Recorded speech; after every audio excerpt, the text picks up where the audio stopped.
Pues, muy buen día. Saludo a todas las personas que se encuentran en esta audiencia virtual, convocada por la Escuela Judicial Electoral del Tribunal Electoral del Poder Judicial de la Federación. La saludo a todas las personas aquí presentes con afecto, aunque no tengo el gusto de conocerlas personalmente, pero entiendo que como habitantes que somos de este gran país, pues, independientemente de edades, de lecturas, de posiciones políticas, de experiencias propias, seguramente coincidimos en 2 metas comunes. La primera, que seguramente ustedes, como su servidor, queremos fortalecer las instituciones democráticas que tanto trabajo han costado a nuestro país a través de muchas generaciones. Entonces, pues es importante conocerlas, fortalecerlas y participar en ellas con entusiasmo y con plena convicción. Creo que en eso coincidimos. Y otra meta que es común es la de que seguramente ustedes, como su servidor, queremos para nuestra población, sin ninguna excepción, estándares de vida adecuados, dignos, un mejor nivel de vida para todos nuestros hermanos. Creo que también en eso coincidimos. Y por eso somos como una enorme familia, yo así lo veo, y por eso los saludo y las saludo con muchísimo afecto.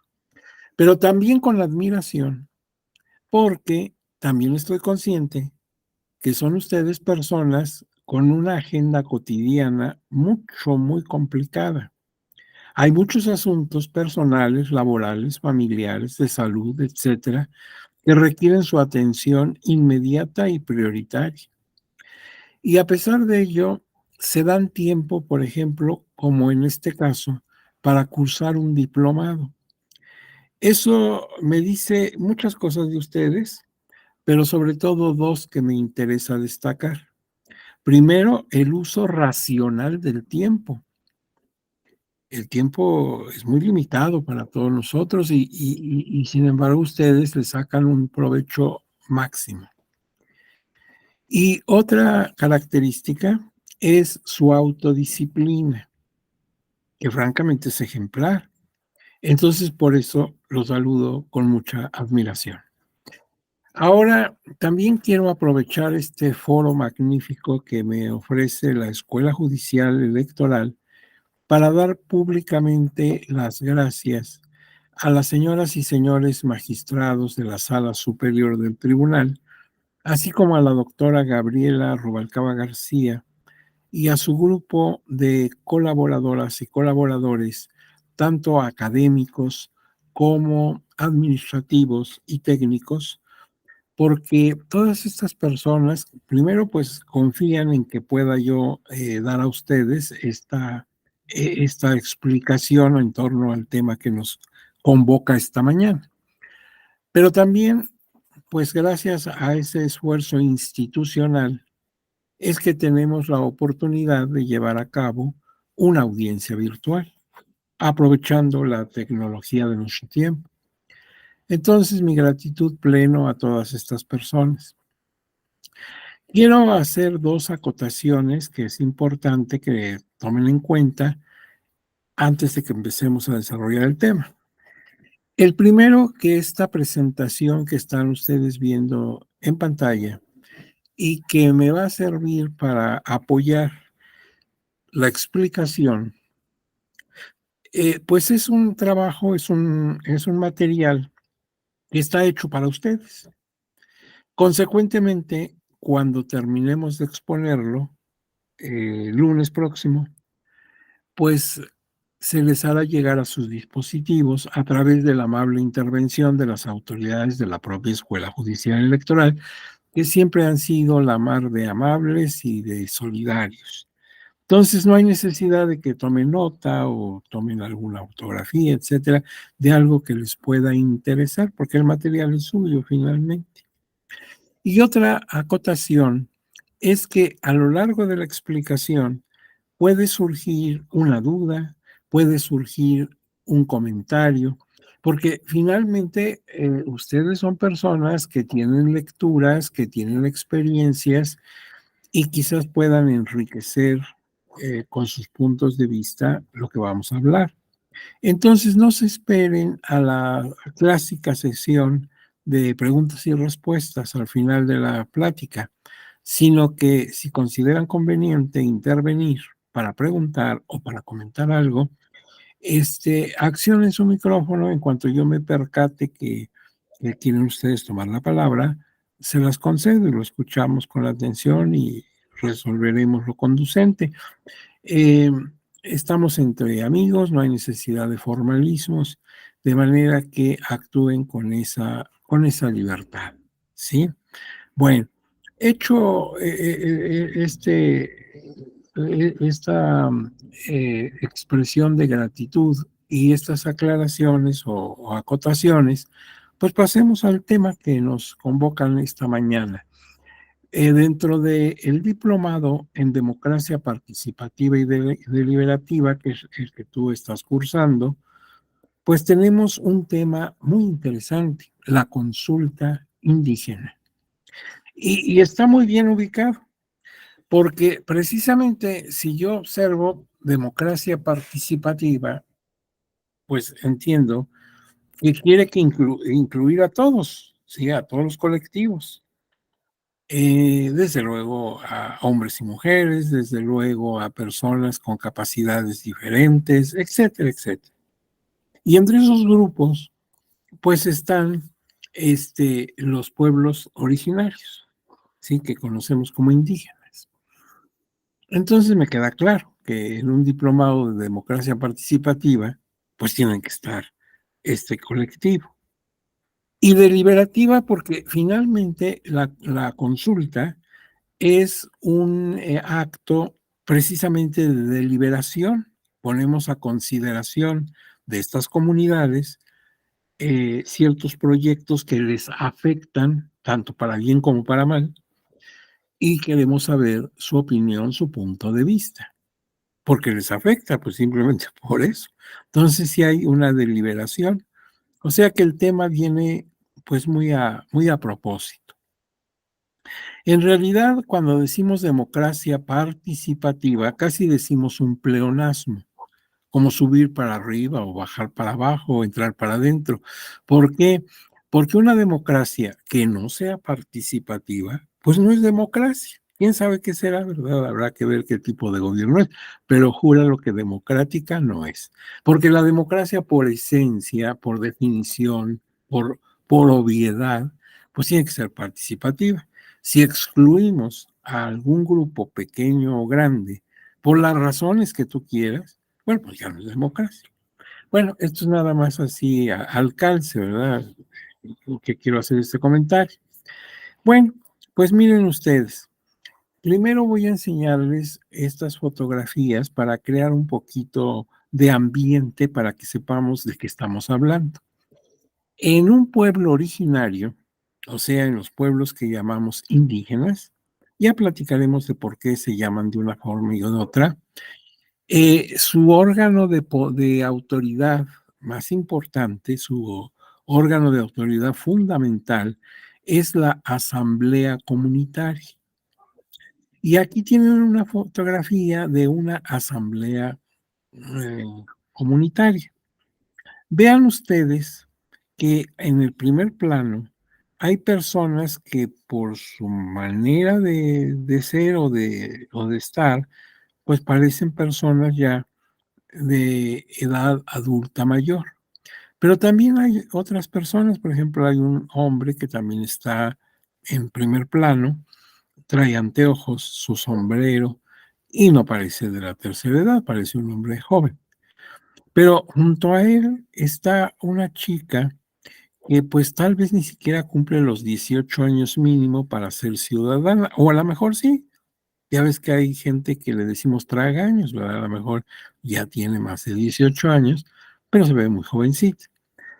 Eh, Estamos observando aquí que a la asamblea pues acuden no solamente quienes deben acudir, las personas que ya tienen la calidad de ciudadanos, ciudadanas, sino que van también a veces acompañadas de personas menores de edad, sus hijos, sus nietos, sus sobrinos, como tú cuando vas a votar por el sistema de partidos políticos, que pues ahí llevas a la casilla a tus hijos, ¿verdad?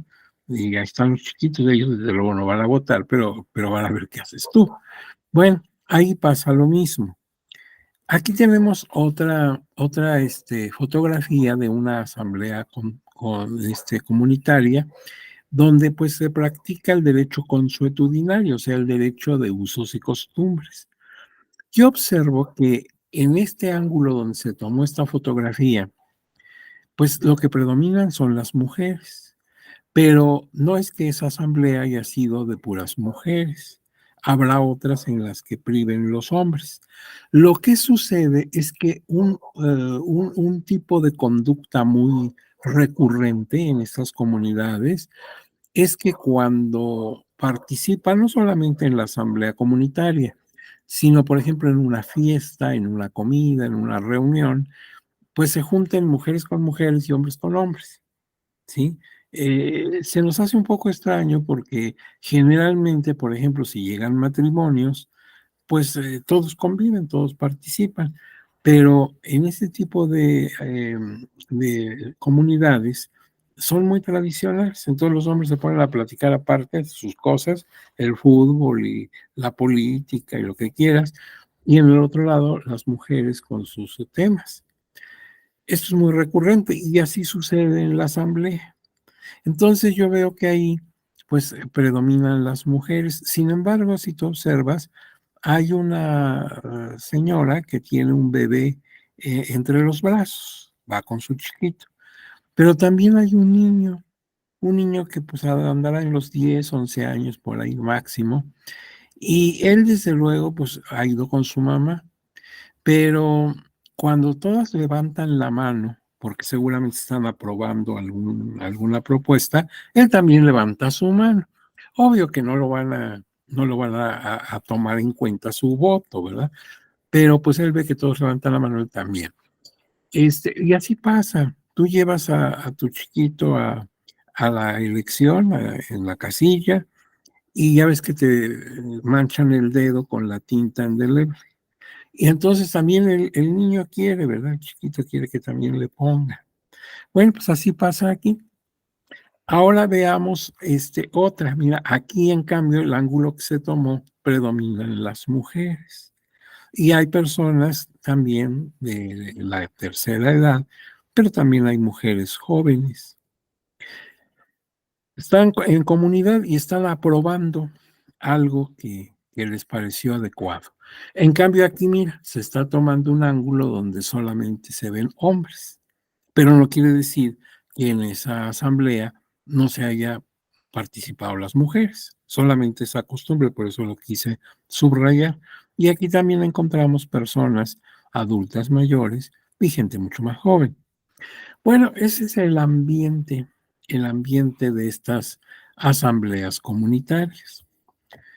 Ahora bien, vamos entonces, después de ver estas fotografías, como para crear un ambiente, para que sepamos por dónde nos estamos moviendo, vamos a plantear un objetivo general a nuestra plática de hoy y del próximo lunes.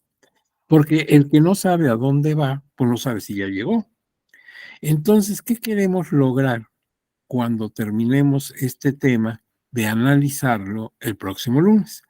Pues al concluir el estudio de este tema, las personas participantes, que son ustedes, van a tener un conocimiento general respecto de la evolución histórica de México, del tratamiento de las personas integrantes de pueblos y comunidades indígenas, de sus asambleas comunitarias, que ya dijimos es el órgano supremo en una comunidad de esta naturaleza, y de la trascendencia de la consulta indígena vinculada a casos referenciales en los ámbitos nacional e internacional y los criterios emitidos por las autoridades jurisdiccionales.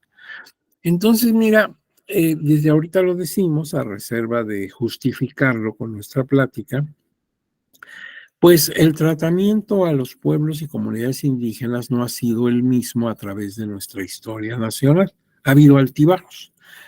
Por otro lado, también tenemos que ver esa asamblea comunitaria con un poco más de detalle porque es el órgano central de autoridad en una comunidad, como ya lo hemos dicho, pero además es el órgano a donde debemos dirigir nuestra consulta. Si queremos llevar a cabo un proyecto en la comunidad, abrir una empresa, establecer ahí un emporio económico, etcétera, pues antes de hacer nada tenemos que consultar. Pero si yo llego a la comunidad indígena, no voy a ir casa por casa, ¿verdad? A tocarle la puerta al habitante de ahí y explicarle, no. Lo hacemos a través de la comunidad, a través de la asamblea comunitaria. Por eso sí tenemos que ver muy bien cómo se ordena esto y cómo actúa. También tenemos que señalar algunos casos, tanto nacionales como internacionales, donde no se ha cumplido con esa consulta y tiene consecuencias. O sea, vamos viendo que lo mejor es sí hacer la consulta, dice previa, ¿sí? No cuando ya esté hecho el proyecto, cuando ya esté en marcha. Y ya veremos qué características debe tener esa consulta. Y además, pues también tenemos que ver el Tribunal Electoral del Poder Judicial de la Federación, cómo se ha manifestado, es decir, cuál ha sido su punto de vista en distintos asuntos que va resolviendo, va creando jurisprudencia y tesis relevantes, y es importante que observemos la política pública como órgano jurisdiccional que ha llevado el tribunal en torno a esta temática.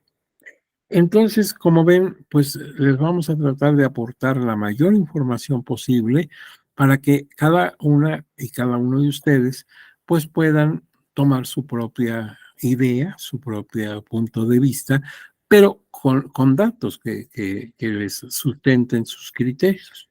Ese es nuestro objetivo. Ahora bien, de acuerdo con el objetivo, pues tenemos este temario. Primero una introducción un poquito amplia para que veamos lo que ha pasado con estas comunidades originarias. Luego ya entrando de lleno a la temática, aspectos generales contemporáneos. ¿Cómo estamos actualmente con este tema? Luego, la evolución histórica que han tenido. El marco normativo, o sea, cuáles son los ordenamientos, empezando por nuestra Constitución Federal, y continuando hasta documentos internacionales de convencionalidad. Luego también hablar de la Asamblea Comunitaria y en detalle, como lo habíamos anunciado. Hablar de la consulta indígena, que es nuestro tema central, es el corazón del asunto. Ver algunos casos internacionales que ha pasado en Argentina o en Paraguay o en otros países con esto de la consulta y cuántas veces han tenido que llamarle la atención, que pues hacer una resolución negativa al Estado X porque no cumplió con esto de la consulta indígena. Y así como vemos algunos casos internacionales, bueno, veamos los nuestros. ¿Qué ha pasado? ¿Cumplimos a cabalidad o nos ha fallado? ¿Y qué consecuencias ha tenido esto? Y luego los criterios del tribunal. Y bueno, después al final ya sacaremos conclusiones. Esas son muy subjetivas, son las mías. A lo mejor concuerdas conmigo en todo, en nada, en parte, porque aquí sí, pues son los puntos de vista de cada cual. Es decir, cada quien vio o dejó de ver algunos aspectos que se expusieron. Ese es el tema. Ahora bien, pues empecemos con la introducción. Miren, cuando llegaron a estas tierras los españoles entre los siglos XV y XVI, o sea, años de 1400 y de 1500, pues este continente no estaba deshabitado. Había población. En el caso concreto de México, pues había distintos pueblos en lo que ahora es territorio nacional. Algunos son muy conocidos, muy referentes, tú los estudiaste desde que estabas en tu primaria. Por ejemplo, los aztecas, claro, los purépechas de Michoacán, los mixtecos zapotecas de Oaxaca y así, los mayas, claro. Así una serie de pueblos.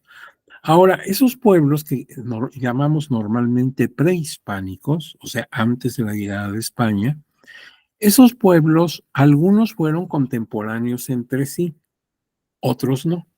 Por ejemplo, yo hablaba de purépechas de Michoacán, de mixtecos zapotecas de Oaxaca y de aztecas en el Valle de México. Esos tres pueblos sí fueron contemporáneos, fueron de la misma época. Incluso hubo enfrentamientos armados entre ellos. Pero en cambio hay otros pueblos que no fueron contemporáneos.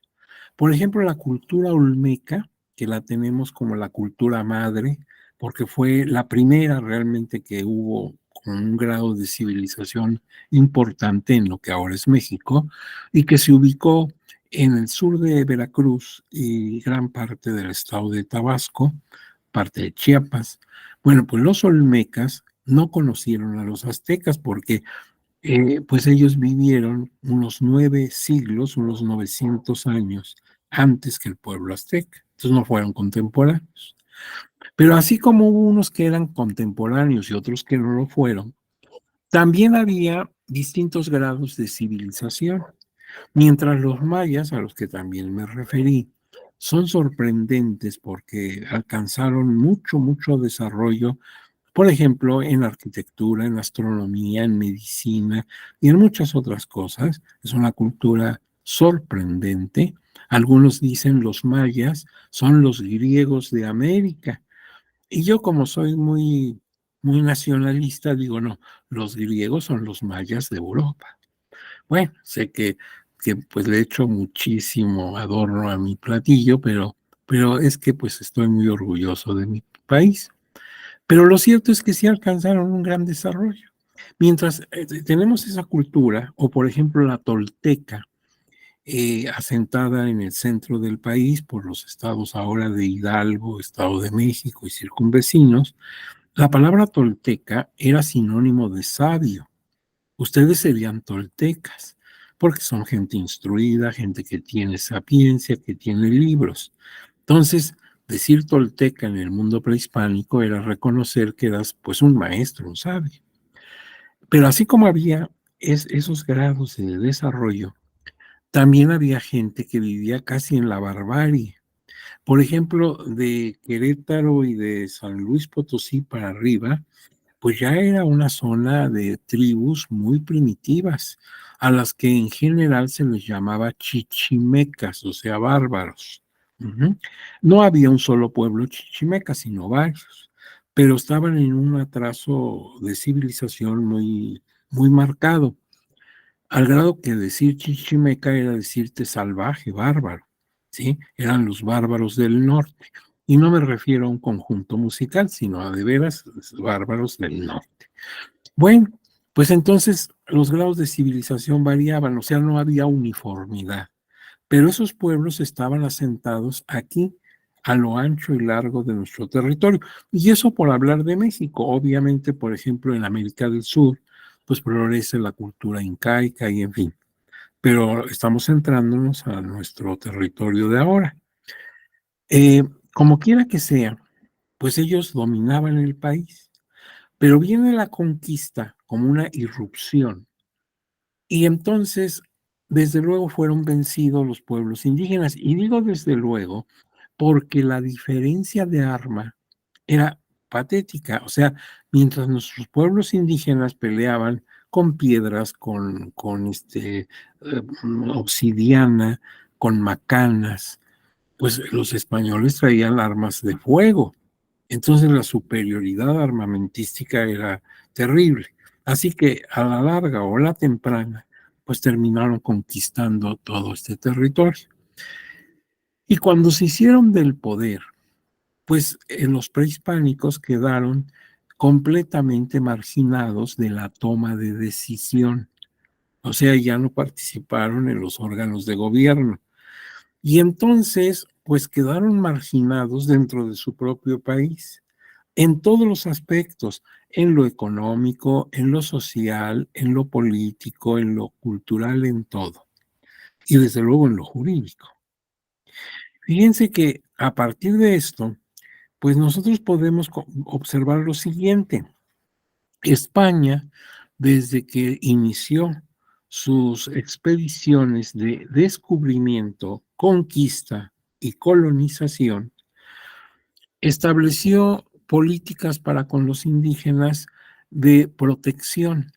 El propio don Cristóbal Colón, que fue el descubridor en el siglo XVI, tenía instrucciones de los reyes católicos del buen tratamiento a los indios. Esa idea de los reyes católicos permeó prácticamente en todo el tiempo de la colonia. Hubo leyes y disposiciones reales que los protegían. Sin embargo, pues esto demuestra que no es conveniente proteger, porque cuando tú proteges a una persona o a un colectivo, por las razones que tú quieras, pues estás tácitamente manifestando que son débiles. O sea, se protege porque no es igual que tú. Tú eres el fuerte y el otro es el débil. Entonces, la protección, aunque la hagas con la mejor buena fe, por ejemplo, la iglesia, pues mucha gente de la iglesia era negativa, era nefasta, hacía negocios, etcétera.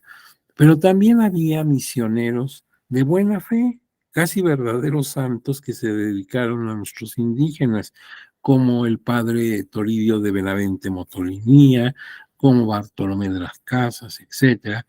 Pero aunque lo hagas de buena fe, pues haces más débil al que necesita protección. Entonces, esa protección, ese ver que no les maltrataran, que de alguna manera no los violentaran, pues eso únicamente demostraba que eran débiles y se quedaron débiles, como cuando proteges a un familiar, pues llega a mayor y nunca madura porque siempre necesita que lo protejas. Por eso ahora no se piensa en proteger, sino en respetar. ¿Sí? Una persona de un colectivo que ha sido marginado por siglos, injustamente claro, pues no quiere que lo protejas, quiere que lo respetes. ¿Sí? Él no necesita protección, necesita respeto a sus derechos, reconocimiento. Entonces, pues nuestros indígenas quedaron prácticamente marginados, débiles ante el poder de la corona. Ahora bien, por ejemplo, nosotros tenemos que, precisamente siguiendo esa política de protección, cuando llegaron los españoles y empezaron a colonizar, porque una cosa es que tú conquistes, te impongas a la fuerza, con las armas en la mano, y otra que ya hagas transculturación, como dicen los sociólogos. O sea, que impactes tu idioma, tu cultura, tu religión, tus modos. Eso es transculturación. Te paso mi cultura. Y nos las pasaron, tan es así que yo me estoy expresando con ustedes en español, que es el idioma que nos enseñaron. Es difícil encontrar entre nosotros a alguien que hable náhuatl o que hable otomí o cosas así. Entonces, mi mentalidad en filosofía, en lo que quieras, pues es de tipo europeo. Entonces sí nos transculturizaron. Pero fíjate que en ese tiempo, cuando empezaba su aventura de hacer esa colonización, los españoles establecieron dos tipos de república, así textual, república de españoles y república de indios. Aquí tenemos que hacer una aclaración porque para ti o para mí actualmente una república es una forma de gobierno y consecuentemente el Estado que la tiene la llamamos república, como hablo de la República Mexicana o de la República del Salvador. Pero en la época que estamos hablando, siglo XVI, una república es una comunidad. Entonces había comunidades de españoles, pueblos de españoles, donde solamente vivía gente europea, ya sea que vinieran de España, que fueran españoles peninsulares, españoles de Galicia o de Navarra, o que fueran ya nacidos en este continente, pero hijos de padres españoles.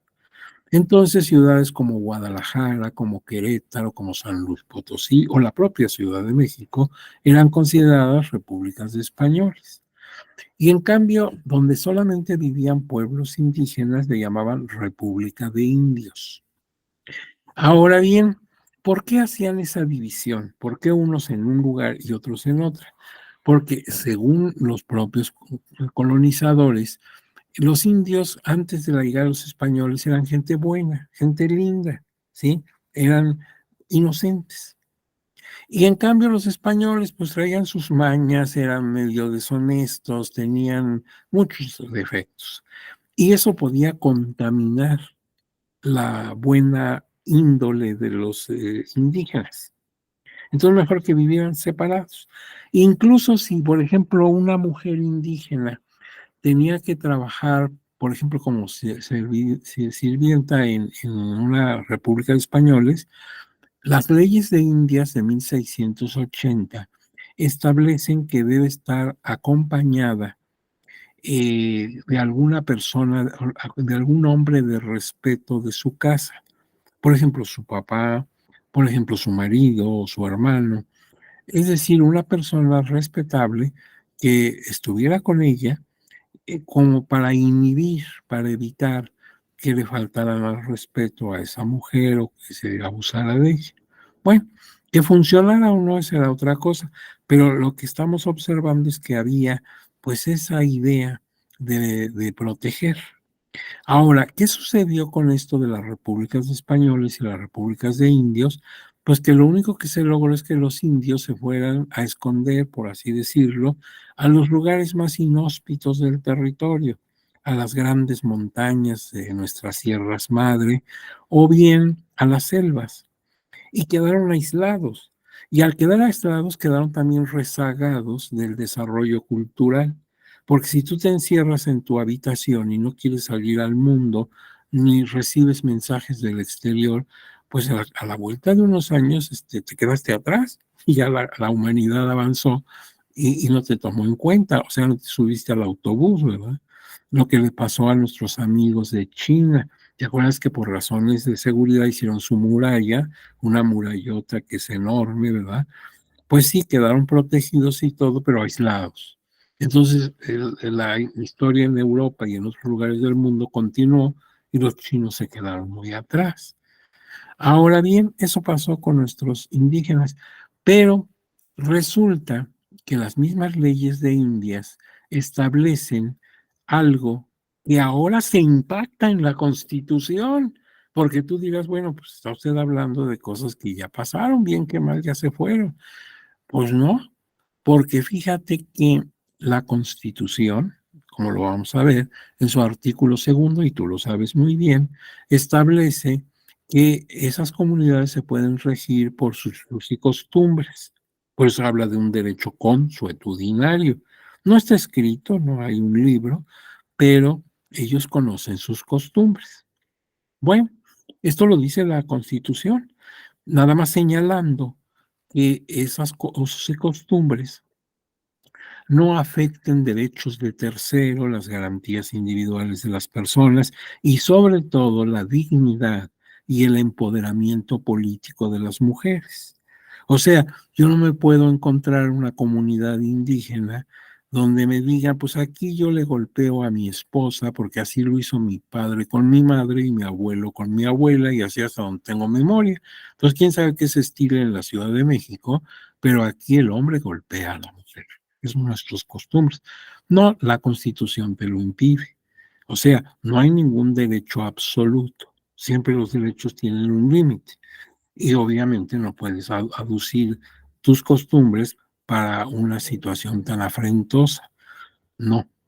Esto lo dice la propia Constitución, te pone límites. Pues en aquella época, las leyes indias decían que esas comunidades, esas repúblicas de indios, podían seguir utilizando sus antiguas costumbres con la salvedad de que no fueran contrarias a la fe católica ni a las propias leyes de Indias, porque en ese caso, claro, no eran válidas. Y había un corregidor de indios, que era un español, que recorría un territorio para verificar que no se excedieran esas comunidades en ese ejercicio de sus y costumbres. Pero fíjate, eso que se hizo en el siglo XVI, XVII, ha llegado hasta acá. Claro, las personas que conformaron este artículo segundo constitucional en nuestros días, o sea, el constituyente permanente, pues no estuvo pensando en las leyes de Indias, por supuesto que no, sino en necesidades contemporáneas. Pero ve cómo, pues coincide en algún momento los puntos de vista. Ahora bien, resulta que, pues si yo veo la historia de México, un libro de historia general, desde la prehispanidad hasta el tiempo contemporáneo, me sorprende el hecho de que ni en la independencia, la guerra de independencia, ni en la reforma liberal del siglo XIX, ni en la Revolución Mexicana, que son los tres grandes movimientos histórico-políticos que el país ha sufrido, guerra de independencia, reforma liberal y revolución, no me encuentro mención a los indígenas. No, no se habla de ellos, no se dice de sus derechos. La preocupación de los hombres de la insurgencia, de la reforma y de la revolución fue muy variada, pero no se preocuparon de mencionar a este colectivo. Y es extraño porque muchísimos indígenas participaron en el movimiento insurgente. En el ejército, por ejemplo, el señor cura Hidalgo, había mucho indígena, pero lo mismo pasó en la Reforma. ¿Se acuerdan la batalla del 5 de mayo de 1862, cuando Francia sufrió una derrota al querer tomar la ciudad de Puebla? Pues desde luego el ejército republicano y liberal, eh, pues fue el que tuvo el protagonismo de esa batalla. Pero también participó, se acordarán ustedes, un batallón de Zacapoaxtlas, indígenas Zacapoaxtlas. Ellos peleaban como podían, con ondas, o sea, con piedras y una honda, con machetes y alguno que otro con armas de fuego, y fueron muy valientes. Y esto lo menciono para que ustedes vean que pues siempre ha habido indígenas en nuestros movimientos. En la revolución, pues nadie duda de que en el ejército del general don Emiliano Zapata, pues hubo mucha gente indígena. Entonces sí estuvieron presentes, sí lucharon, sí se murieron en los campos de batalla, pero nadie los mencionó, no los tomaban en cuenta, no les preocupaba establecerlos en sus proclamas de los caudillos de estos movimientos. Hay, sin embargo, una excepción, como en todo hay una excepción. Fíjense ustedes que en 1906, estoy hablando 4 años antes que estallara la revolución, don Ricardo Flores Magón y sus hermanos, todos ellos oriundos de Oaxaca, ellos habían creado un partido que llamaron Liberal Mexicano. Esto lo digo rápido, pero esto fue una gran hazaña porque estamos en la época de don Porfirio y en el porfirismo no era bien visto un partido político si no era a favor de don Porfirio. O sea, partidos de oposición, claro, eran satanizados, perseguidos por la policía, encarcelados sus líderes.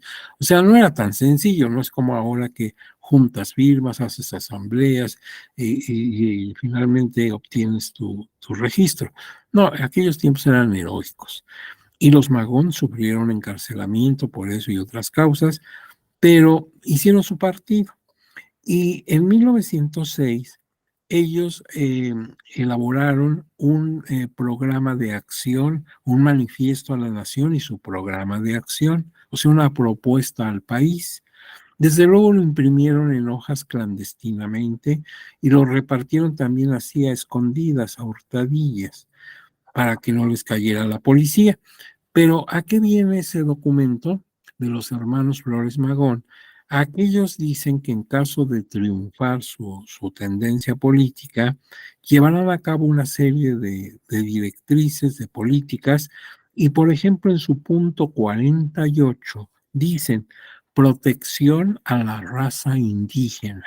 Y hasta ahí. No dicen cómo ni qué piensan hacer, simplemente protección a la raza indígena.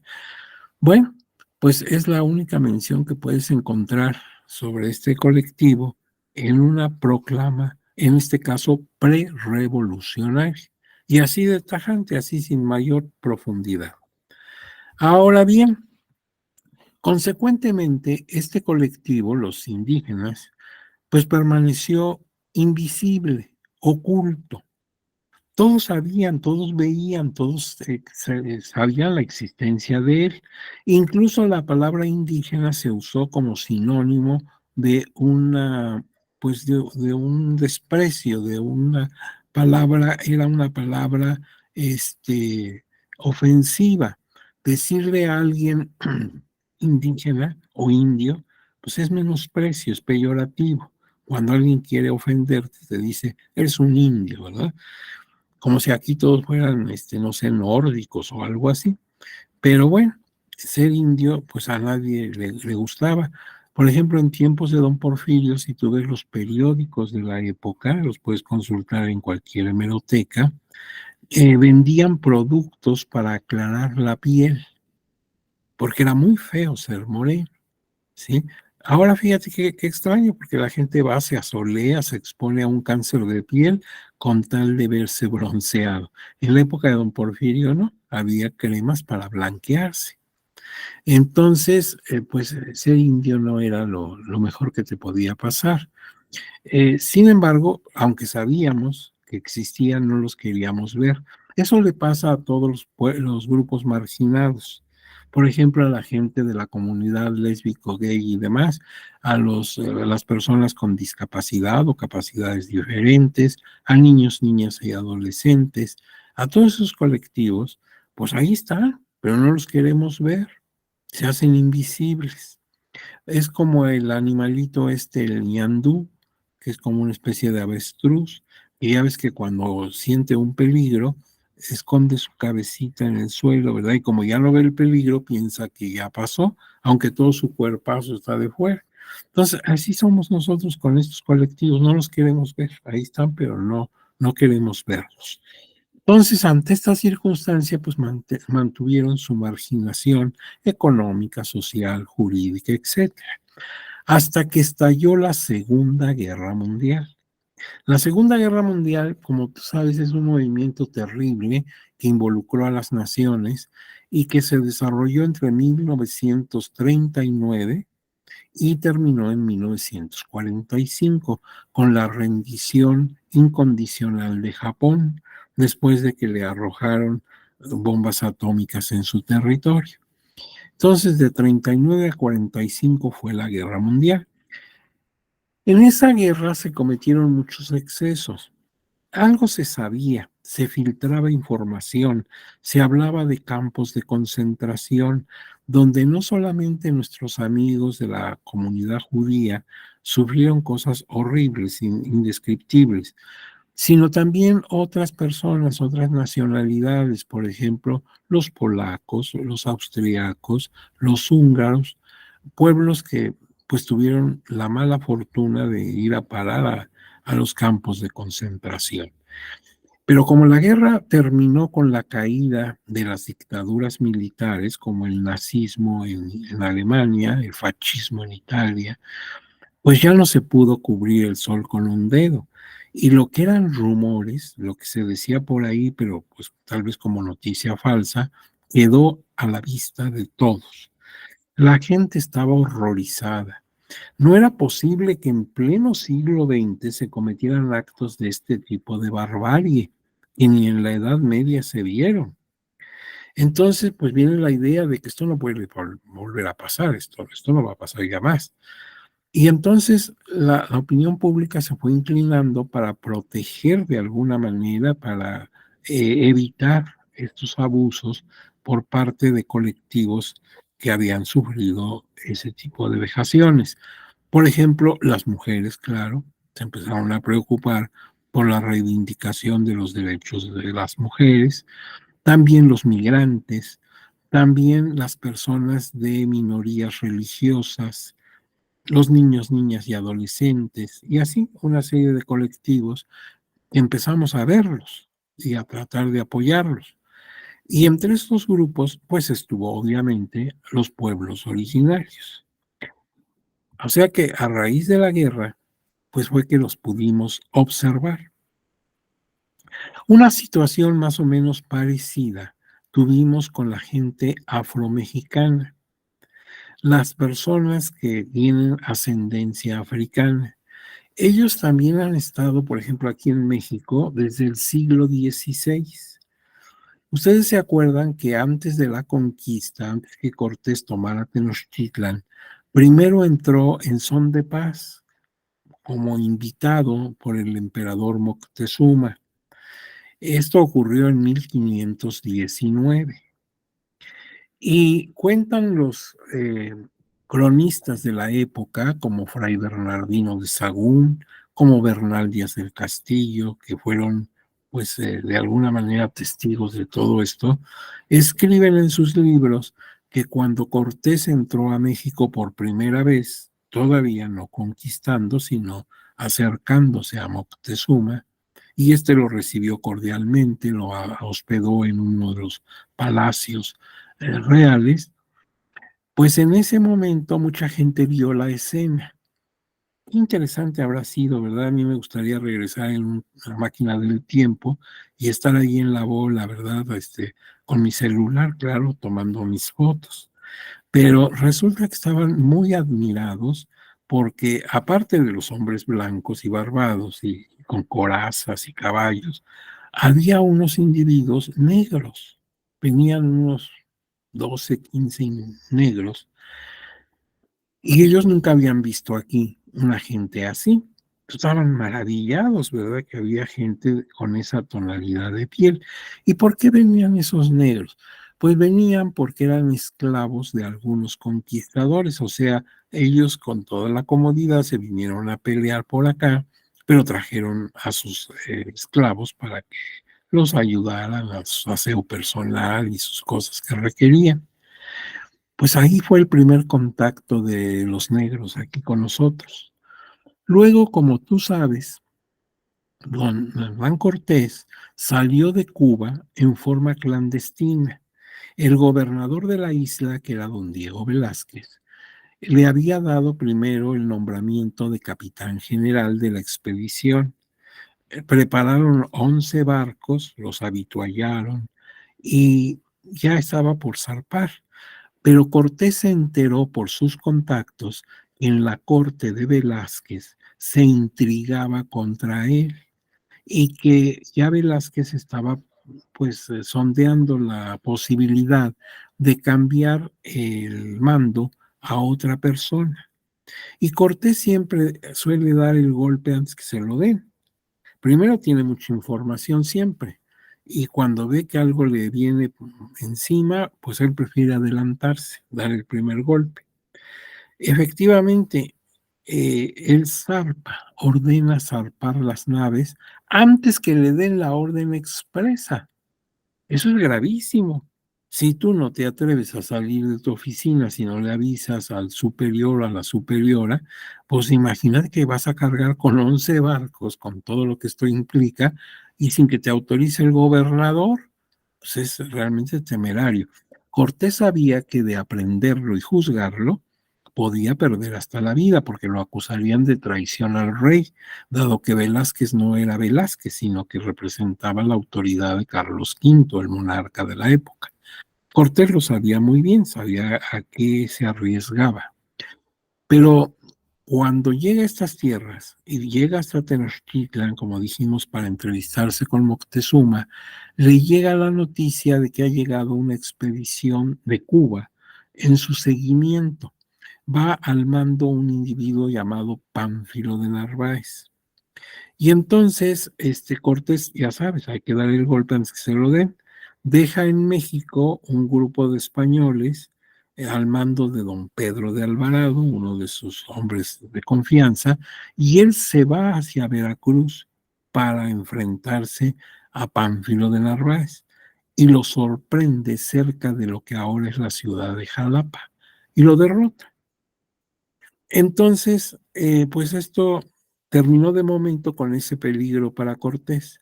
Pero tú dirás, oye, ya se está usted desviando, ¿qué tiene que ver esto con los negros? Pues es que fíjate que en esa expedición de Pánfilo de Narváez venía un negro, pero contagiado de viruela.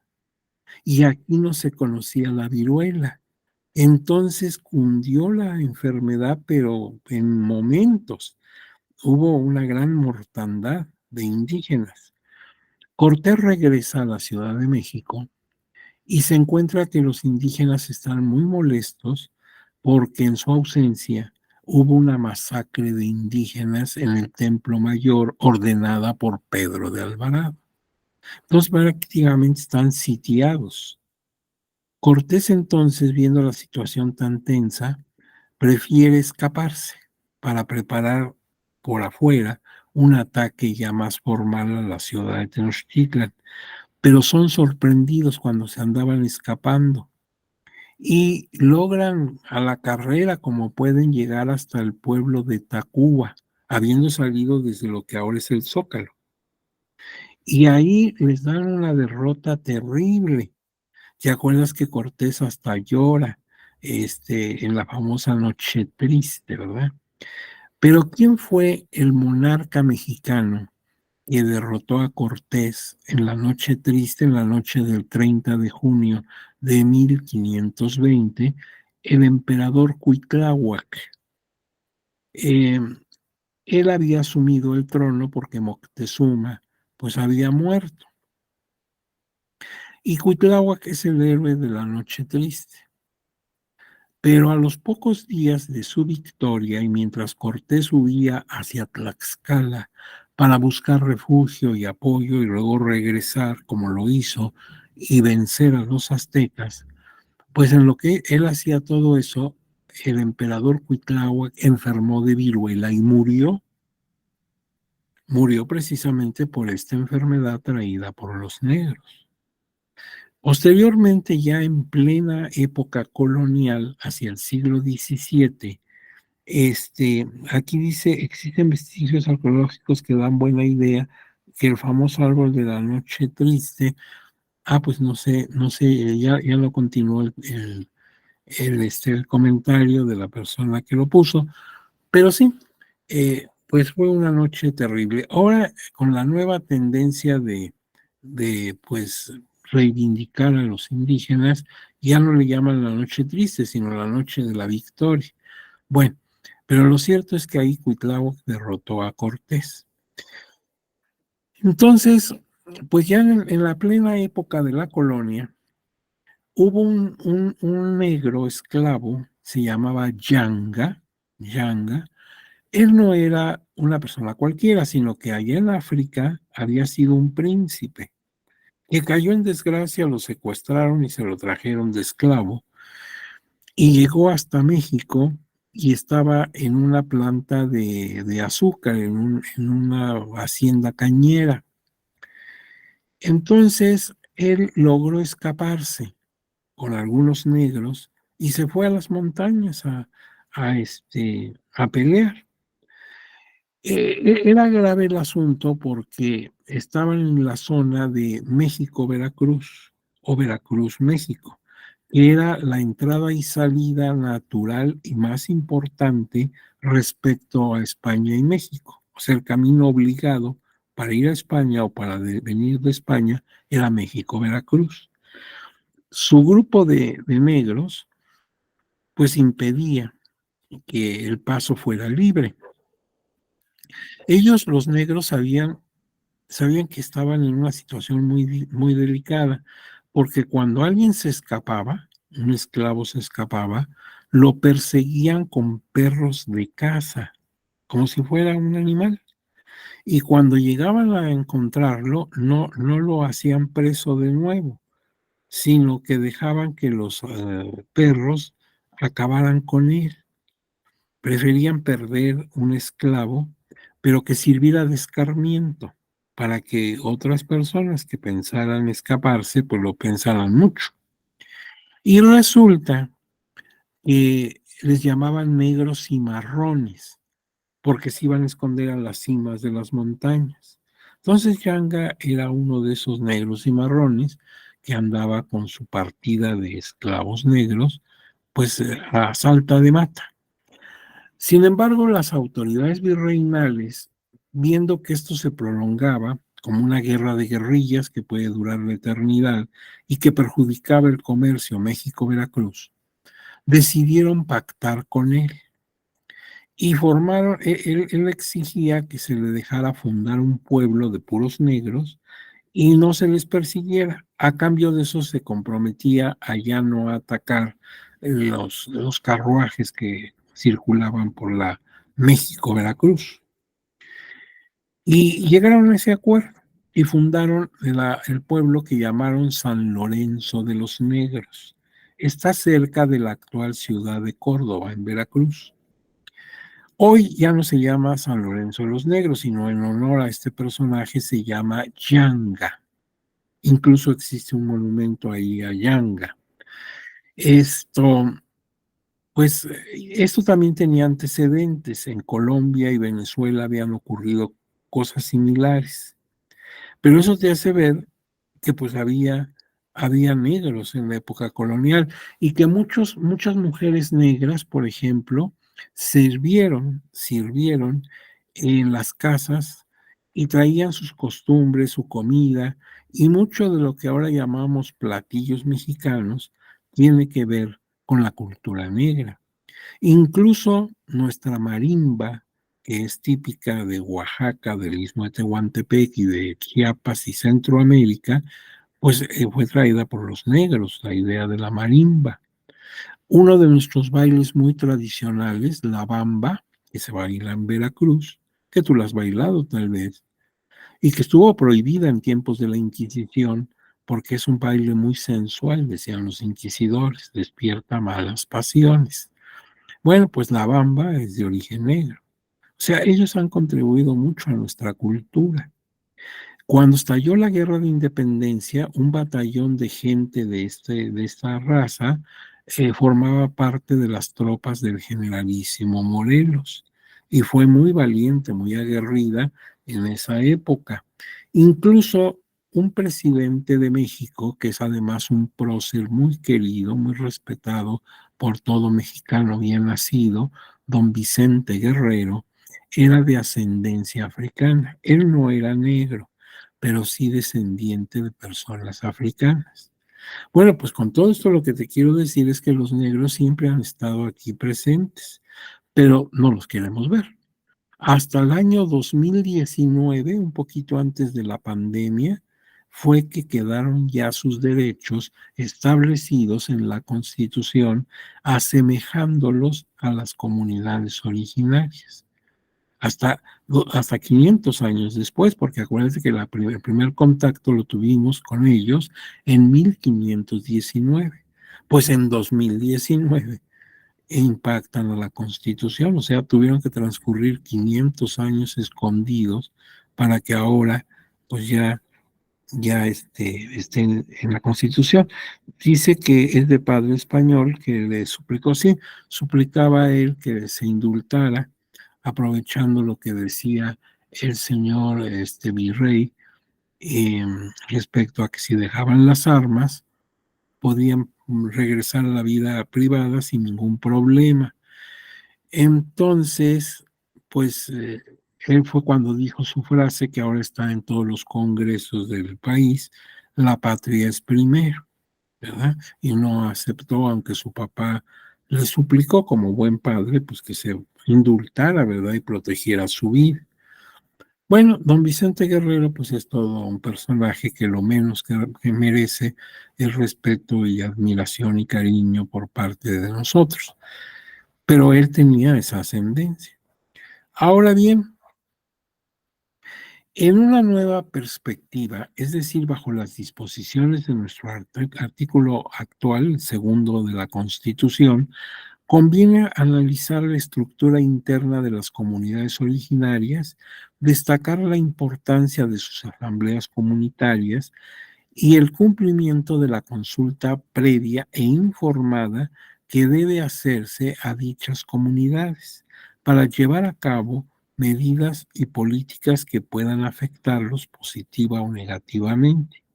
Cuando vayas a hacer un proyecto que impacte en alguna medida el medio ambiente, la cultura, la comunicación, etcétera, en una comunidad indígena, pues hay que consultar para que ellos sepan si están de acuerdo.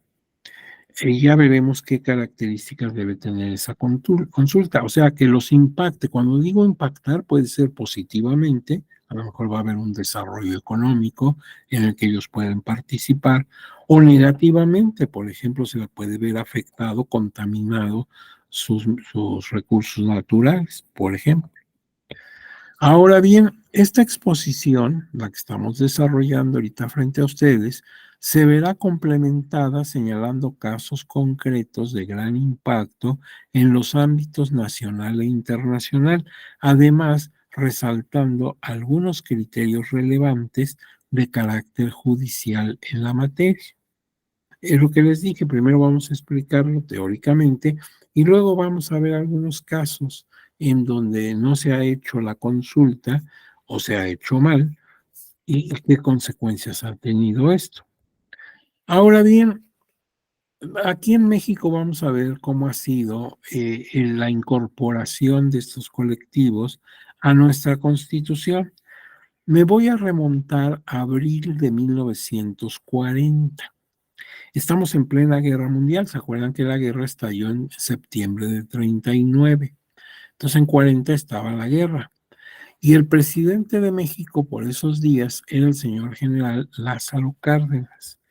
Entonces don Lázaro Cárdenas convocó a un congreso indigenista latinoamericano. Era el primer congreso indigenista latinoamericano a celebrarse en Pátzcuaro, en la ciudad de Pátzcuaro, en nuestro bellísimo estado de Michoacán. Y llegaron delegados pues de toda América. Y claro, se empezó a discutir asuntos sobre las comunidades indígenas de cada lugar y se tomaron muchas decisiones y acuerdos, pero el que nos interesa en ese 1940 fue que los países miembros se comprometieron cada uno en su país a crear sus propios institutos indigenistas. Íbamos a crear una institución dedicada a los asuntos indígenas. Y eso iba a pasar no solamente en México, sino en Bolivia, en Guatemala, en todos los países con este tipo de población. Nosotros previamente en México, incluso antes del gobierno de don Lázaro, el 31 de diciembre de 35, habíamos creado dentro de la estructura de gobierno el Departamento de Asuntos Indígenas como un organismo autónomo. O sea, nosotros ya antes de la decisión de Pátzcuaro ya contábamos con un departamento, no era una secretaría, era un departamento, tenía un rango inferior de asuntos indígenas. Pero a raíz de lo que se habló en Pátzcuaro, el 10 de noviembre de 48 se creó la ley para fundar el Instituto Nacional Indigenista, el INI con I, Instituto Nacional Indigenista. Ustedes, la mayoría de ustedes son personas muy jóvenes y seguramente no se acuerdan del Instituto Nacional Indigenista, porque él fue fundado, decíamos, en 48, siendo presidente don Miguel Alemán. El señor licenciado Miguel Alemán fue el que creó este instituto. Y uno se pregunta, bueno, ¿y qué hacía el instituto? Porque naturalmente que los asuntos de los indígenas, agrarios y desarrollo económico y todo, se llevaban en el Departamento de Asuntos Indígenas. Pero, pues entonces, ¿para qué crear el Instituto Nacional Indigenista? Pues era una institución para investigar y divulgar, cuando lo considerara conveniente y por los medios adecuados, los problemas relativos a los núcleos indígenas del país. Es decir, lo que quería este instituto era hacer investigación y divulgación. Y lo cierto es que sí lo hicieron. Tenían una magnífica biblioteca y un magnífico archivo con documentos muy diversos sobre pueblos indígenas de todo el país. Para los investigadores, sociólogos, antropólogos, toda esa gente que se dedica a este tipo de estudios, pues era un lugar de referencia. Ahí encontrabas una información vastísima.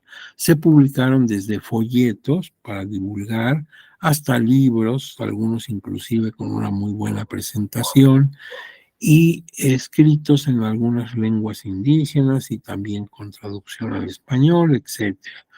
Entonces era un lugar de investigación, esa era su función, y así estuvo muchos años, tanto que llegamos al año 2002, desde 1948 con Alemán, llegamos a el 4 de octubre de 2002 y estamos ya con el presidente Vicente Fox. Y el presidente Vicente Fox le va a dar un giro al Instituto Nacional Indigenista. Lo va a considerar ya no como un instituto de investigación nada más, sino como un organismo público del gobierno federal encargado de diseñar e instrumentar la política gubernamental para la protección, promoción y defensa de los derechos y el desarrollo integral de los pueblos indígenas. Fíjate, desarrollo integral y promover la participación social organizada en el marco de su reconocimiento a la naturaleza pluricultural. El gobierno foxista, presionado incluso por los acontecimientos del levantamiento zapatista en Chiapas, que ocurrió en el gobierno anterior, en el gobierno de don Carlos Salinas de Gortari, pero cuyas consecuencias se vislumbraban para mucho tiempo posterior. ¿Se acuerdan los tratados de San Andrés Larráizar? Eh, Dice aquí, solo como dato curioso, Juan Rufo se encargaba de, pero ya se fue el letrerito. Si gusta tomar la palabra la persona que puso el letrero, porque hablaba de don Juan Rufo, pero no sé, no alcancé a leer el asunto. Si quiere ponerlo de nuevo o si quiere tomar la palabra, pues lo escuchamos. No sé si puede accionar su micrófono. Pero fíjese que sobre este punto, pues resulta que el presidente Fox, presionado por todo lo que había pasado en Chiapas y los famosos convenios de San Andrés Larráizar en Chiapas, pues sí tomó muy en cuenta el asunto de los indígenas y al Instituto Nacional Indigenista le da un giro completo, deja de ser simplemente un instituto de investigación y se convierte en un organismo de promoción y defensa de los derechos integrales, del desarrollo integral de las comunidades indígenas, al grado de que pues ellos van a ser una voz de los pueblos indígenas para formar políticas de gobierno en favor de este colectivo, partiendo de una bandera que fue muy del gobierno foxista y que todavía se sostiene, obviamente.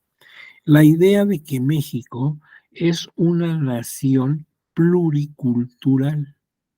Somos muchas culturas. Fíjate, sin meternos en el asunto de los indígenas, que es tan importante, nada más viendo nuestras 32 entidades federativas, o sea, los 31 estados y la Ciudad de México, antes Distrito Federal, pues vemos que son realidades diferentes. No es lo mismo que hablemos de Sonora, Nuevo León, a que hablemos de Nayarit o Oaxaca. Hay distinta mentalidad, distintas ideas, distintas preocupaciones, distintas maneras de expresión. Somos muchos Méxicos. El México al que tú estás habituado, por ejemplo, en comunidades urbanas, el México de la tecnología, el México abierto al exterior, pues no es el mismo que pues el México que puede haber en una comunidad en la selva de Chiapas. Entonces hay muchos Méxicos, porque todo es México. Y la gente que ahí vive son mexicanos, como tú y como yo. Sí, este es su país. Tenemos muchas culturas, somos pluriculturales, sin que esto implique que nos vamos a dividir y formar pequeños países, o sea, como se dice, balcanizarnos, no. México seguirá siendo una unidad nacional, pero tenemos que reconocer que hay muchos Méxicos. El mío, al que yo estoy habituado, el que veo desde mi ventana hacia Paseo de la Reforma, ese es un México, pero el México rural también es México, es otra realidad. Y entonces tenemos que tomar en cuenta esta multiculturalidad.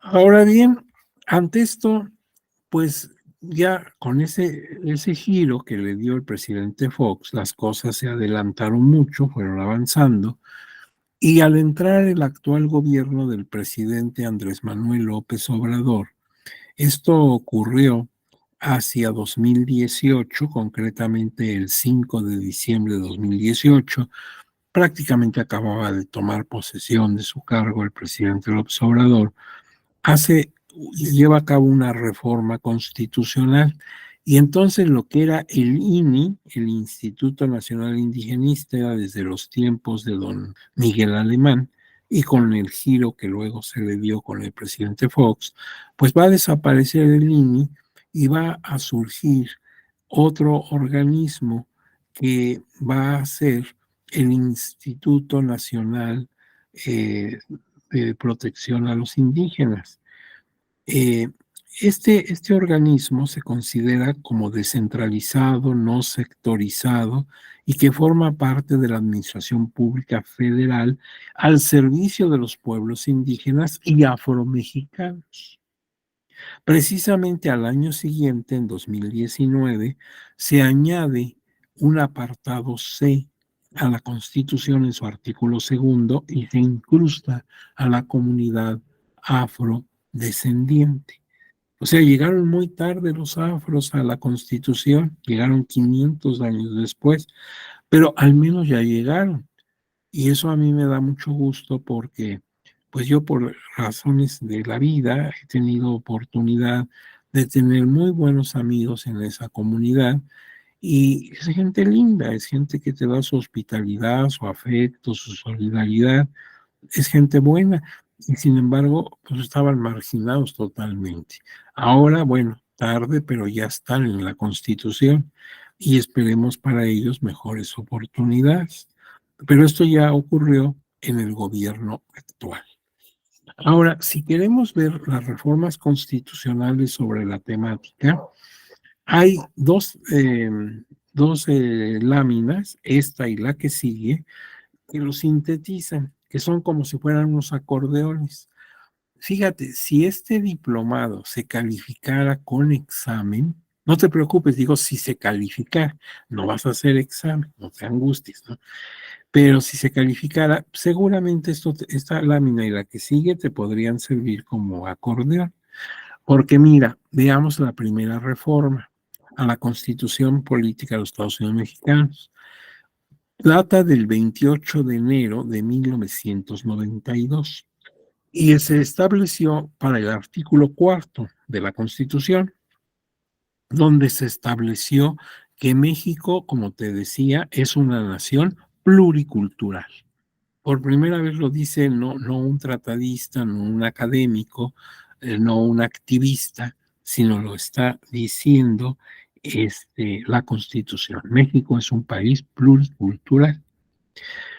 La segunda reforma se da el 14 de agosto de 2001 al artículo segundo, donde se define quiénes son los pueblos y comunidades indígenas, cómo se puede la persona identificar como indígena y que tienen derecho a su libre determinación. ¿Esto por qué?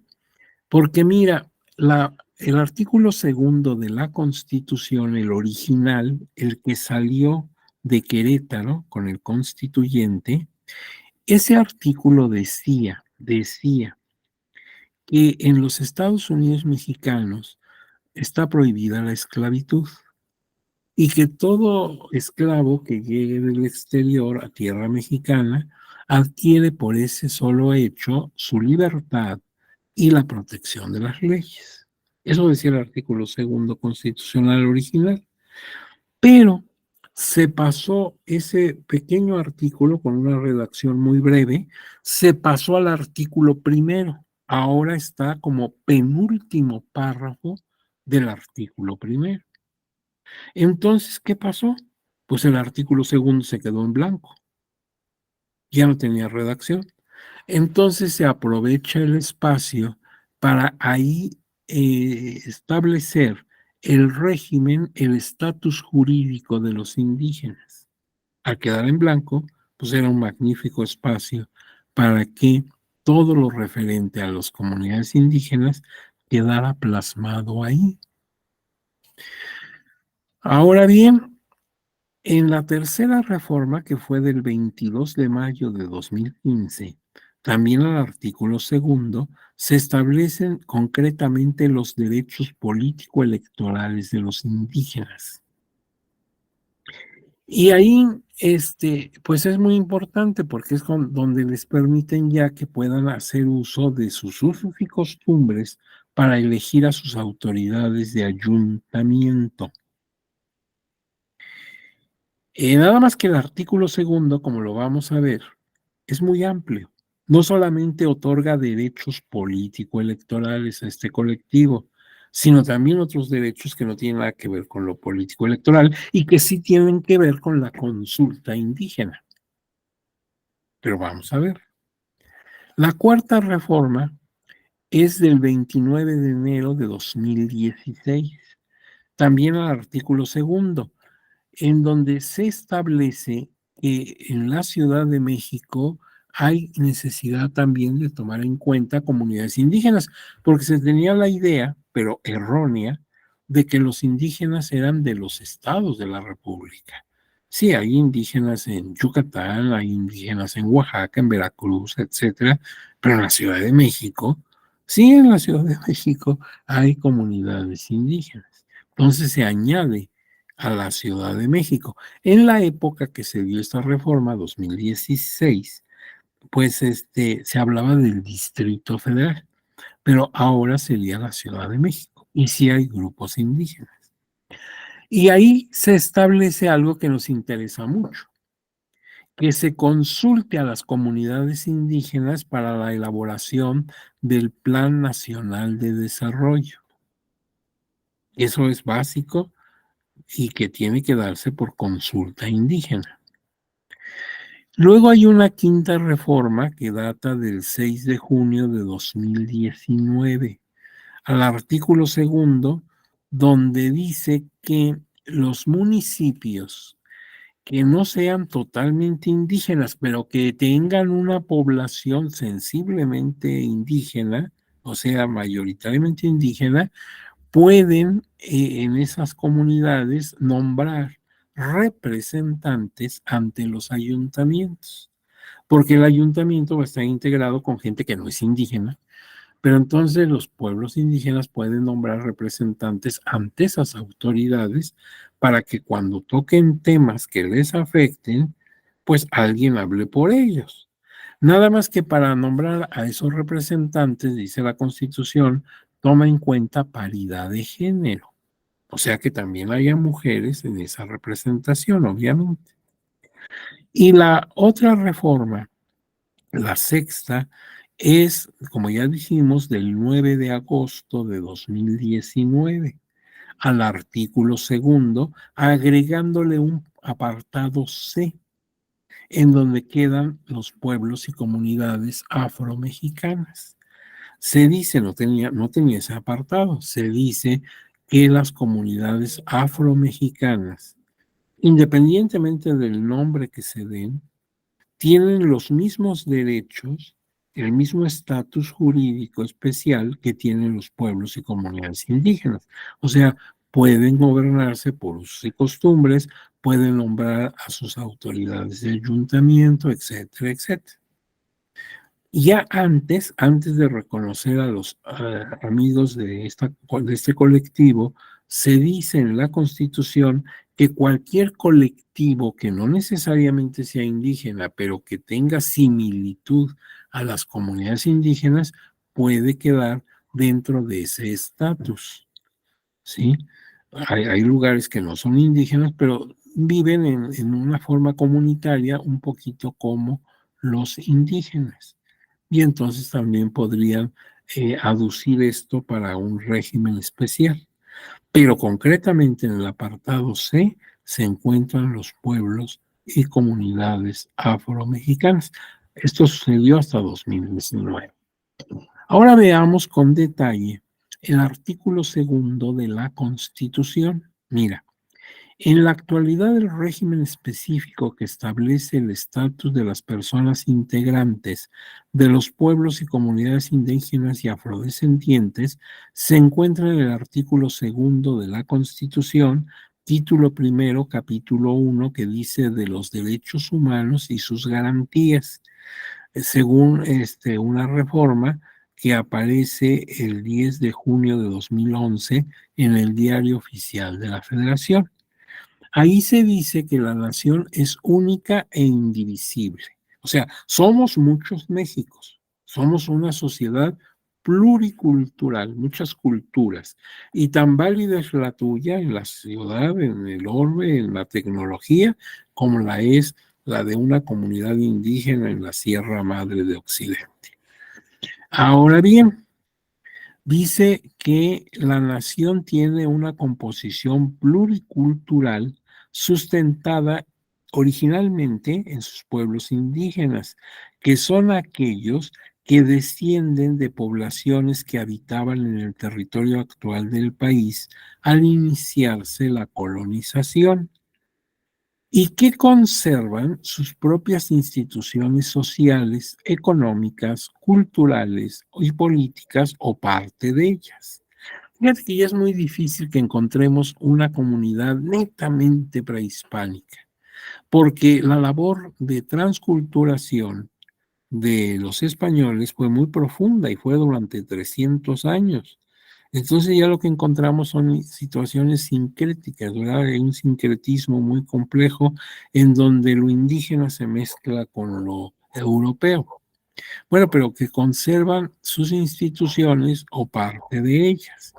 Luego dice, la conciencia de identidad indígena deberá ser criterio fundamental para determinar a quienes se aplican las disposiciones sobre pueblos indígenas. Sería horrible, pero verdaderamente horrible, que en el acta de nacimiento se pusiera una nota que dijera indígena. Pues esto se podría considerar hasta contra derechos humanos, dado que esa palabra pues ha tenido connotación peyorativa.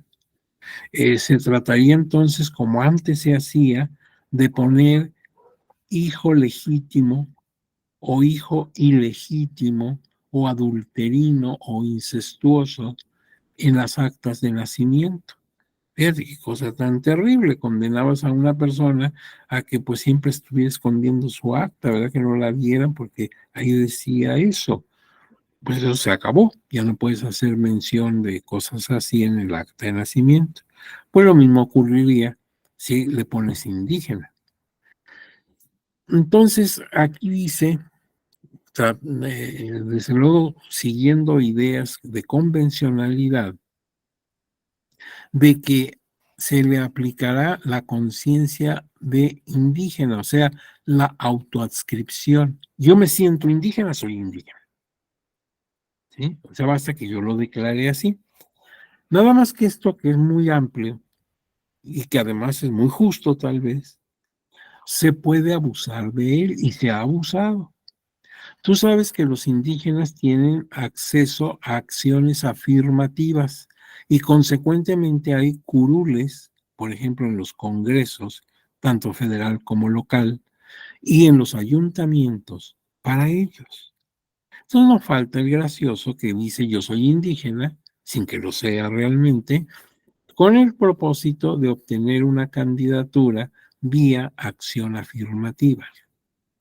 Eso no solamente es deshonesto, por supuesto, sino además completamente ilícito, porque esas curules están esperando a gente de ese colectivo, no a ti que eres un tramposo. Pasa lo mismo que con la comunidad lésbico, gay, etcétera, que algunas personas se hacen pasar por tal para llegar a una diputación. Y a lo mejor, si analizas su trayectoria política, se han expresado de una manera terrible contra esa comunidad y ahora quieren hacer aparentar que son de ella. Eso, repito, no solamente es deshonesto, sino además completamente inmoral, ¿sí? O sea, abusar de esto. Y así ha pasado con la adscripción. Mucha gente quiere hacerse parecer como indígena aprovechando lo que dice la Constitución. Entonces ahí es donde el tribunal pues tiene que estar siempre muy atento para que no ocurran estos abusos, que no falta quien se quiere ostentar como indígena, sin serlo realmente. Ahora vamos a otra cosa. Dice, claro, este argumento puede contrastar la idea de necesidad de probar el origen étnico, ¿sí? Incluso se dice, si alguien cuestiona esta autoadscripción, pues que pruebe que no lo es, ¿sí? Por ejemplo, por ahí hubo en alguna comunidad un médico que acostumbraba a atender pacientes de la comunidad y se quiso adscribir como indígena, hasta que se aclaró que no lo era. O sea, cuidaba, atendía a los indígenas, pero no era indígena. Entonces, en eso hay que estar muy precavidos, muy cuidadosos para evitar un abuso. Ahora bien, por otro lado, dice el artículo segundo, son comunidades integrantes de un pueblo indígena aquellos que forman una unidad social, económica y cultural asentada en un territorio y que reconocen autoridades propias de acuerdo con sus usos y costumbres. La Constitución habla de pueblos y comunidades. Más adelante haremos la distinción entre pueblos y comunidades. Solamente alertamos que aquí inmediatamente tropezamos con la definición de comunidad. Ahora ya veremos la diferencia con pueblo. Bien, el derecho de los pueblos indígenas a la libre determinación se ejercerá en un marco constitucional de autonomía que asegure la unidad nacional. O sea, no queremos formar un montón de Méxicos. México es uno solo. El reconocimiento de los pueblos y comunidades indígenas se hará en las constituciones y leyes de las entidades federativas en las que se deberá tomar en cuenta, además de los principios generales establecidos en los párrafos anteriores de este artículo, criterios etnolingüísticos y de asentamiento físico. O sea, que los una la misma lengua y que se encuentren viviendo en lugares circunvecinos. Ahora bien, analizando a más detalle la Constitución en su artículo segundo, dice, esta Constitución reconoce y garantiza el derecho de los pueblos y comunidades indígenas, ve cómo distingue pueblo y comunidad. Nosotros todavía no lo hacemos, vamos a establecer criterios para distinguir pueblo y comunidad a la libre determinación y en consecuencia a la autonomía. Son autónomas para, y hay muchas opciones, decidir formas internas de convivencia y organización social, económica, política y cultural. Aquí es donde entran sus usos y costumbres, cómo se conciben, cómo se organizan ellos internamente. Dos, aplicar sus sistemas normativos, o sea, sus usos y costumbres. Fíjate que está hablando en plural, sus sistemas normativos. Efectivamente, no hay uno, sino hay varios. Unos, por ejemplo, la gente que es Cora, pues tiene sus usos y costumbres diferente a los huicholes, diferente a los tarahumaras, diferente a los lacandones, etcétera. Entonces no hay un sistema normativo, sino que hay muchos. Incluso dentro de un mismo pueblo, podemos ser de la misma raza, pero yo soy del municipio A y tú del B y somos vecinos, pero pasando el río o pasando estos linderos, ya son otras costumbres. No necesariamente todo el pueblo tiene los mismos usos y costumbres. Por eso es un mundo muy complejo, porque hay muchos sistemas normativos. sujetándose, claro, a los principios de la Constitución. Acuérdense que les dije, ningún derecho es absoluto. Respetando las garantías individuales y los derechos humanos. Aquí caben hombres y mujeres. Y la dignidad y la integridad de las mujeres. Entonces, cuidado, eso de que yo golpeo a mi mujer porque así lo hacía mi padre y mi abuelo y mi bisabuelo, no es válido, porque no hay ningún derecho absoluto. La Constitución dice, sí, puedes usar usos y costumbres, pero hay una barda, ¿sí? Y eso no es correcto, no puedes aducir usos y costumbres. Las leyes establecerán los casos y procedimientos de validación por los jueces y tribunales correspondientes. 3. Elegir, estos claro son derechos político-electorales, elegir con sus prácticas tradicionales a las autoridades o representantes para el ejercicio de sus formas propias de gobierno interno, garantizando que las mujeres y los hombres indígenas disfrutarán y ejercerán su derecho de votar y ser votados en condiciones de igualdad, así como acceder y desempeñar los cargos públicos y de elección popular para los que hayan sido electos o designados en un marco que respete el pacto federal, la soberanía de los estados y la autonomía de la Ciudad de México. Muy importante porque nos vuelve a insistir, por si nos había quedado duda en la fracción anterior, aquí nos dice que tenemos que respetar el derecho igualitario de las mujeres para ser designadas, por ejemplo, en cargos de elección público, y además que lo puedan ejercer. De manera que si tú me sales aquí con usos y costumbres y dices, en mi pueblo nunca ha mandado una mujer, siempre hemos tenido varones en el gobierno. ¿Qué pasa en la Ciudad de México? Quién sabe, pero aquí los usos son así. No, los usos eran así.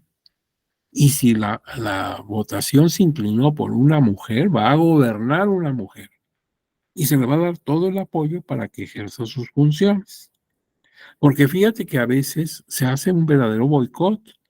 Eres nombrada para una regiduría y llegas ya cuando vas a tomar el cargo y pues no tienes oficina y no tienes computadora y no tienes acceso a los archivos y si hay alguna sesión de cabildo no se te convoca y por más que hablas y pides y todo el mundo se hace desentendido. O sea, lo que pasa es que no quieren que ejerzas el cargo. No, eso se acabó, ¿sí? La Constitución es muy clara, no sujeta a tu opinión ni a tus usos y costumbres. Todo el apoyo como cualquier funcionario. En caso contrario, denuncia. Y ahora es muy grave, porque si es violencia por razón de género, quedas en un expediente, en un listado que te impide a futuro ejercer un cargo. Así que cuidado porque ya no puedes aducir usos y costumbres, y que aquí se acostumbra, no, se acostumbraba, porque la Constitución misma te está diciendo hasta aquí llegas, esta ya es la barda, ya no puedes transgredirla. En ningún caso las prácticas comunitarias, insiste la Constitución, podrán limitar los derechos político-electorales de los y las ciudadanas en las elecciones de sus autoridades municipales. Porque a veces tenemos no solamente problemas con las mujeres, sino también con los hombres. Si la comunidad implica el rancho de acá y el pueblo de allá, pero tenemos pleito con los del rancho de allá, pues no los convocamos a la elección. No, tiene que ser universal. Tus pleitos los dejas para mejor ocasión, ¿sí? Aquí no es el lugar donde tú puedes ventilar tus rencillas, porque tú que marginas a ese grupo y te anulan tu elección. Así que mejor haces a un lado tus rencillas, todos van a ir a votar. O sea, por eso habla de los y las, porque pueden ser no solamente las mujeres, sino también los varones, porque tenemos pleito unos con otros. Cuarto, aquí ya empiezan derechos que no son político-electorales, pero que van a ser muy importantes para la consulta popular, para la consulta indígena. Mira, cuarto, preservar y enriquecer sus lenguas, conocimientos y todos los elementos que constituyen su cultura e identidad. Pues pueden conservar su lengua, pueden conservar su cultura, que no les avergüence, porque luego te dicen, pues yo sí sé otomí, yo sí sé náhuatl, pero me da pena. ¿Pena por qué? Cuando yo hablo inglés no me da pena. Y cualquiera puede decir, oiga, pero usted no es norteamericano, usted nació en Chiapas, usted es más mexicano que el nopal. Sí, pero sé inglés. Y entonces pues me expreso en inglés y así lo necesito. Y no me da pena. Pues a ti tampoco te debe dar pena hablar una lengua original, ya quisiera yo saberla. Qué bueno que tú sabes hablar náhuatl, yo no sé. Entonces, lejos de hacerte bullying, pues lo que hago es que admirarte y me podrías dar unas lecciones, ¿verdad? Siquiera para que tenga idea de cómo es este idioma. Otro, en este caso, el 5, conservar y mejorar su hábitat y preservar la integridad de sus tierras, o sea, su medio ambiente. Tienen derecho a protegerlo. Acceder, dice otra fracción, con las modalidades del caso a la propiedad y tenencia de la tierra, el uso y disfrute de recursos naturales, salvo en áreas estratégicas. Entonces, el indígena, igual que tú, tenemos derecho a tener propiedad y explotar nuestra propiedad racionalmente. Pero siguen las fracciones. 7. Elegir en los municipios con población indígena representantes ante los ayuntamientos con equidad de género. Esto ya habíamos hablado. Esto sí es político electoral. 8. Acceder a la jurisdicción del Estado, resolver con perspectiva intercultural. Así como hay perspectiva intergénero o congénero, si vamos a resolver un asunto donde están de por medio intereses de las mujeres, pues vamos a pensar como las mujeres, vamos a ponernos en su caso. ¿Para qué? Para que tengan un verdadero acceso a la justicia. Bueno, así como se hace con las mujeres, también se hace con los indígenas. Si vas a juzgar asuntos de los indígenas, piensa como los indígenas, porque no siempre concuerdan con tu manera de pensar. Es otra idiosincrasia, es otra perspectiva, otra manera de ver el mundo. No están mejor ni peor, solamente que diferentes. Son diferentes anteojos y tienes que ponerte en ese lugar. Ahora, dice, las constituciones y leyes locales normarán esta temática reconociendo a las comunidades indígenas como entidades de interés público. Sí, porque no es lo mismo el caso de Oaxaca, por ejemplo, que tiene muchas comunidades indígenas y de varias etnias, al estado de Aguascalientes, que sí tiene indígenas, pero no tan significativamente en número como lo tiene Oaxaca. Entonces, cada estado debe acomodar sus constituciones a la Constitución Federal, pero tomando en cuenta las circunstancias específicas de la entidad. Y luego dice el inciso B, la federación, o sea, el apartado B, entidades federativas y municipios establecerán instituciones y políticas necesarias para garantizar a las personas indígenas la vigencia de sus derechos y su desarrollo integral. Integral significa en todos sentidos, económico, jurídico, cultural, de todo, como lo vamos a ver, para evitar rezagos. Y tienen la obligación de, uno, impulsar el desarrollo regional en las zonas indígenas. Ya no queremos comunidades pobres indígenas. Y no lo estoy diciendo yo, lo está diciendo la Constitución, porque tenemos esa idea, esa telaraña. Indígena pobre e inculto. Se acabó. La Constitución dice debes desarrollar, ¿sí? A esa región. Ya no queremos pueblos pobres, queremos pueblos ricos. Otra política, garantizar e incrementar los niveles de escolaridad. No queremos indígenas analfabetas, sino que si tú lees todo esto, tienes que tener en cuenta la educación básica, un sistema de becas en todos los niveles, o sea, que puedan estudiar una carrera y un posgrado, ¿sí?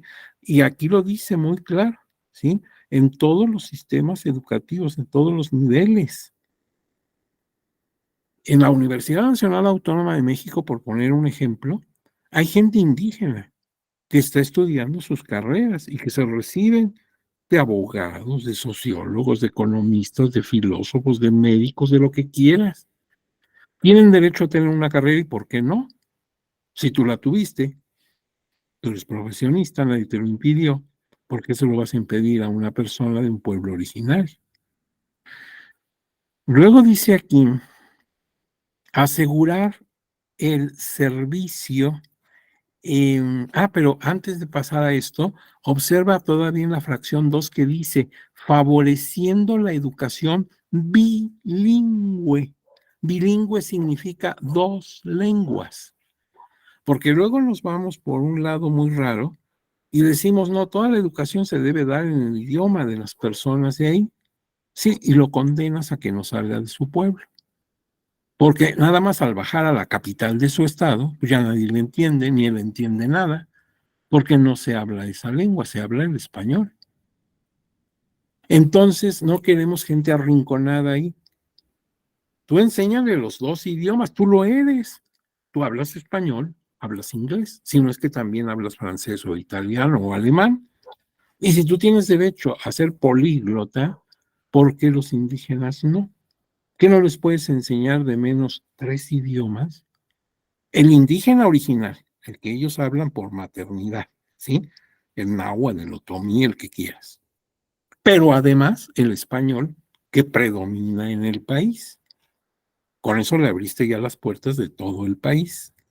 Pero además el inglés y le abriste las puertas del mundo. ¿Pueden ser trilingües? Pues claro que sí, son indígenas, pero tienen la misma capacidad mental que tú. Y si tú puedes con 3 o 4 idiomas, ellos, ¿por qué no?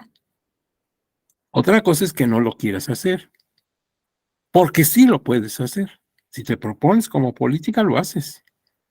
A mí me gustaría que mis niños indígenas, mi niñez indígena fuera trilingüe, y entonces le abres el mundo, ¿sí? En cambio, si eres monolingüe, pues te quedaste en el pueblo, porque fuera de sus fronteras de su pueblo, pues nadie te conoce, nadie te entiende.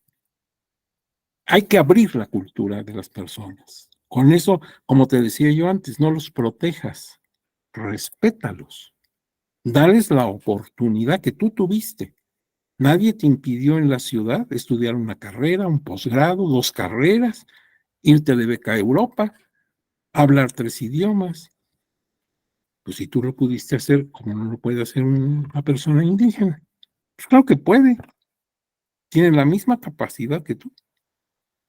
Fíjate, Benito Juárez hablaba 6 idiomas y los habló en una época que no tenía todos estos recursos, ¿sí? Y sin embargo, pues hablaba estas lenguas. Y si él lo pudo hacer en su tiempo tan atrás, pues imagínate en los tiempos que corren, si un niño no puede aprender 3 idiomas. Por eso aquí dice una educación bilingüe, de menos bilingüe. Pero seguimos. Dice asegurar el servicio efectivo a servicios de salud. Todos los mexicanos y mexicanas tenemos derecho a un servicio de salud eficiente, ¿sí? Favorecer, sin embargo, la medicina tradicional, porque ellos a veces tienen su herbolaria y les funciona muy bien, pero tienen el mismo derecho que tú y yo a tener una clínica, un hospital que les atienda en sus enfermedades, igual que lo tengo yo. Si yo me enfermo, pues tengo forma de ir a un buen hospital. Pues ellos también. ¿Por qué los tienes marginados y les pones ahí un dispensario de mala muerte donde no hay ningún recurso? Y es obligación del Estado, no es un favor que nos hace el Estado. Para eso está, para eso se creó el Estado, pero sigamos con sus derechos, que ya no son político-electorales, como ves, pero que sí van a tener repercusión en la consulta. Cuarto, mejorar las condiciones de las comunidades y sus espacios de convivencia y recreación. Pues tienen derecho a tener su cancha de fútbol o de béisbol o de lo que quieras, su alberca como la tienes tú. Tienen derecho a la recreación, tienen derecho a un lugar de esparcimiento y de convivencia. Luego dice el quinto, propiciar la incorporación de las mujeres al desarrollo con proyectos productivos. Ya no queremos mujeres indígenas que no tienen posibilidad de tener un peso en la bolsa. Pueden poner sus negocios, pueden ser empresarias. Oye, pero son indígenas, ¿y eso qué? Tú como mujer, que no eres indígena, pues eres una empresaria, tienes negocios, tienes sucursales y manejas el mundo. ¿Por qué no lo puede hacer una mujer indígena? No veo yo cuál sería la razón por la que no puede hacerlo. Claro, necesita que le apoyes, pues apóyala. Otra, extender la red de comunicaciones y telecomunicaciones. Se acabó aquello de que están apartados y ahí no llega el internet, pues que llegue. Es que hay que tener dinero, pues lo tienes. En lugar de permitir los robos impunes que hacen muchos malos servidores públicos, pues puedes abrir una red de internet y entonces ellos no tienen necesidad de quedarse fuera de estos aparatos. Manejan la internet, manejan el mundo, toda la comunicación y así como tú, desde tu casa le mueves aquí, le haces los clics y ya tienes la información, pues lo pueden hacer también. Lo está diciendo la Constitución. Establecer políticas para proteger a migrantes, o sea, a esos indígenas que ya no lograron hacerla aquí, se les cerró el mundo y se fueron a los Estados Unidos, los tienes que proteger, que apoyar consularmente, lo dice la Constitución. Y mira, aquí si tú ves la lámina, se separa la fracción 9, pero no creas que es por un error de captura, no se hizo con todo propósito, porque esta fracción 9 nos lleva a nuestro tema, consultar a los pueblos indígenas en la elaboración del Plan Nacional de Desarrollo y los planes de las entidades federativas e incorporar a estos documentos sus propuestas y recomendaciones. Ahí está, en la Constitución, en ese apartado B, fracción 9, esto de consultar a los pueblos, la consulta indígena. Por eso lo separamos. Es la última fracción y hemos querido separarla para subrayar que ahí está nuestro tema. Dice todavía el artículo segundo, toda comunidad equiparable, que era lo que te decía, a estos pueblos y comunidades tendrán en lo conducente los mismos derechos. Se me ocurre allá en nuestro querido estado de Chihuahua, por cierto, el más grande de la República, el territorialmente más grande, hay una comunidad mormona.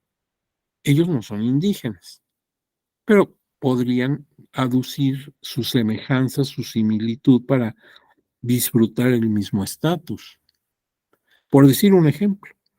Y aquí está el apartado C, que te dije que se dedica a la comunidad afromexicana. Dice, se reconoce a los pueblos y comunidades afromexicanas, cualquiera que sea su autodenominación, como parte de la composición pluricultural de la nación. Ellos no son extranjeros en su tierra, son mexicanos. Y mucho han participado en la formación de nuestra cultura, como ya lo comentamos. Tendrán en lo conducente los derechos señalados en los apartados anteriores, o sea, en lo que se dijo de los pueblos indígenas, a fin de garantizar su libre determinación, autonomía, desarrollo e inclusión social. Esto es lo de la reforma del 9 de agosto del 2019.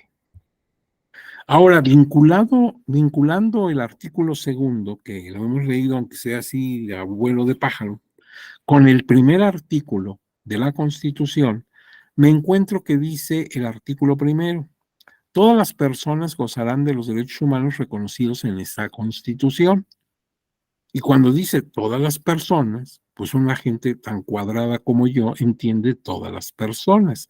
Entonces aquí quedan incluidos los indígenas y los afromexicanos, pues claro que sí, dice todas las personas. Luego dice, las normas relativas a los derechos humanos se interpretan favoreciendo la protección más amplia.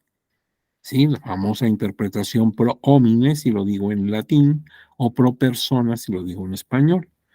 Todas las autoridades deben promover, respetar, proteger y garantizar los derechos humanos.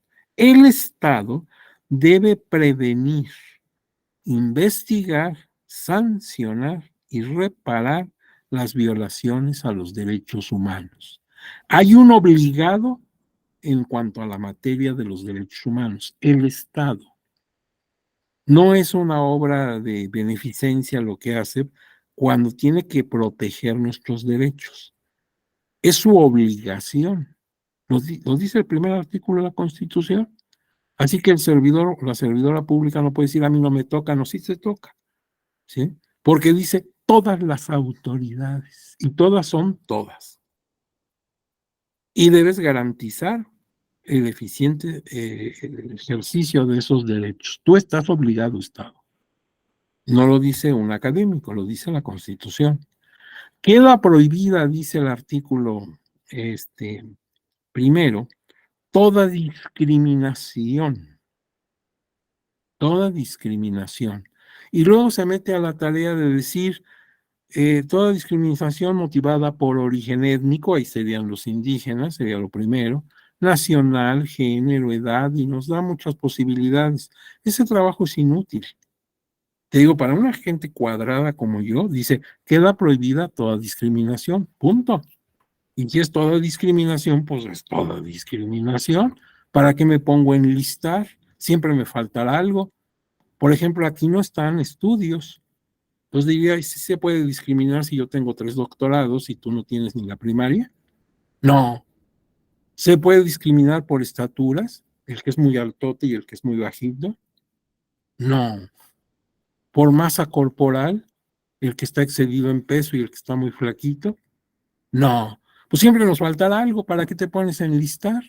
Nada más con que dijera que queda prohibida toda discriminación. Punto. Yo entiendo que toda discriminación es toda discriminación. Pues la Constitución se toma la molestia de hablar de género, de edad, de preferencia sexual, de tantas cosas. Bueno, pues qué bien que lo haga. Pero la primera habla de origen étnico. Pues yo no puedo decir, este es un indígena, este es un huichol, este es un yaqui de Sonora, lo voy a menospreciar porque la Constitución dice que queda prohibida toda discriminación. El problema no es de norma, el problema es de mentalidad. Mientras tú no tengas ese cambio cultural, pues la Constitución puede decir lo que quieras. Tú de todas maneras piensas que eres superior, porque eres hombre, porque eres blanco, porque quién sabe qué tantas telarañas traes en la cabeza. Mientras tú no cambies de cultura, pues puede cambiarse la Constitución 100 veces. Ya tenemos toda la infraestructura jurídica. Lo que necesitamos es crear conciencia. Bien, los derechos humanos descansan en la idea de dignidad. El ser humano es digno. La palabra digno viene del latín, ¿sí? Viene del latín dignitas, que significa grandeza o excelencia.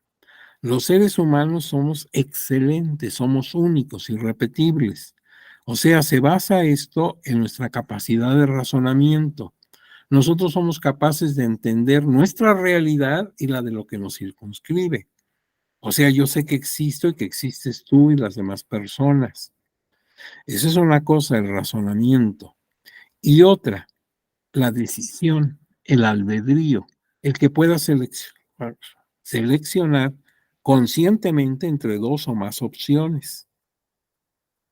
Eso significa el albedrío. Y siempre estamos haciendo albedrío desde qué me pongo este día, depende de tus actividades, no es lo mismo que vayas de día de campo que a un funeral, y hasta cosas que son muy graves en tu vida, tu carrera, ¿sí? Tu matrimonio, el lugar donde quieres vivir, etcétera. Pero siempre estamos decidiendo, tenemos albedrío. No es necesario decir libre albedrío, porque si no es libre, pues ya no es albedrío. Si lo que haces es bajo amenaza, pues entonces ya no es albedrío. No, el albedrío por naturaleza, por esencia, pues tiene que ser libre. Entonces, como tenemos razonamiento y tenemos albedrío, somos personas dignas. Ujú. Y esto lo manejaron ya los romanos, lo siguieron desarrollando en la Edad Media, y ahora pues forma la base sobre la que descansa esta idea de los derechos humanos. Actualmente el concepto de dignidad es uno de los pilares que sustentan el desarrollo y ejercicio de los derechos humanos. La Declaración de las Naciones Unidas sobre los Derechos de los Pueblos Indígenas se basa en el convenio número 169 de la Organización Internacional del Trabajo para Pueblos Indígenas y Tribales, ratificado por México, y entonces forma parte de nuestro sistema jurídico mexicano y se basa en esto de dignidad. Y esas son notas, bueno, esto lo podemos saltar. Y vamos ahora, en la próxima clase, a empezar aquí en el sistema, en el bloque de sistemas normativos. En la presentación, como ves, hay otros temas que podemos omitir, pero están ahí, te puede servir la información. Entonces, mira, faltan 4 minutos para la hora. Entonces, si ustedes me permiten, doy por terminada la sesión de hoy y pues nos vemos el próximo lunes a la misma hora, ¿les parece? Vamos a preguntarle a la maestra ahí en tecnologías si no hay algún recado, alguna cosa especial que atender, ¿no? No tenemos Bueno, ningún recado, maestra, doctor. nos da permiso de salir. Les agradezco mucho sus Claro que sí, doctor, mensajes. cuando usted Les diga. deseo un fin de semana excelente. Cuídense mucho. Ya saben que aunque ya no hay cubrebocas ni tenemos que andar tan asustados como estábamos al principio, pero no se confíen, ¿sí? Con mucho cuidado para que disfruten su fin de semana, que la pasen, como dicen nuestros amigos de Argentina, bomba, que la pasen bomba, y nos vemos el lunes tempranito, ¿les Muchas parece? gracias, doctor. Que tenga Maestra, excelente como fin de siempre, mi semana. cariño, mi respeto y gratitud. Cuídese De mi mucho. parte también, doctor. Hasta Que esté muy luego. bien. Que Gracias. Hasta luego. sigan con Hasta bien. luego. Gracias por sus mensajes. Muchas gracias.